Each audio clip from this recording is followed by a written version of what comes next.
আসসালামু আলাইকুম। আপনারা কেমন আছেন? আলহামদুলিল্লাহ আমরা ভালো আছি।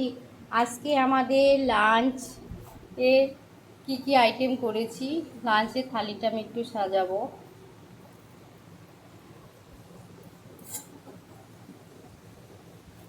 প্রথমে তো এটা আছে দেশি মুরগি, এটা আছে দেশি মুরগি।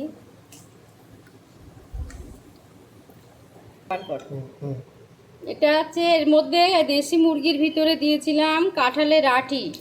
এখন যে নতুন কাঁঠালের আঁটি সে খুব খেতে খুব সুস্বাদু হয়, ওর জন্য কাঁঠালের আঁটি দিয়েছি। দেখবেন আপনারা এইভাবে খাবেন, দেখবেন খুব সুন্দর লাগে।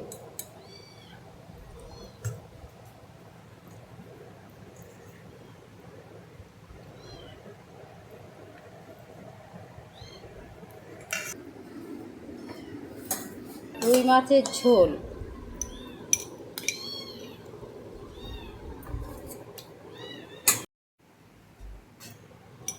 আর আছে এটা হচ্ছে কলাইয়ের ডাল, যেটা বলে বিউলির ডাল হোক, পটল ভাজা, পাকা পটল, এটা আমের চাটনি, তার সঙ্গে একটু পাঁপড়ও করেছি। যেহেতু চাটনি করেছি, পাঁপড় না করলে তো খেতে ভালোই লাগবে না, ওই জন্য এই হচ্ছে আজকে আমাদের লাঞ্চ থালি।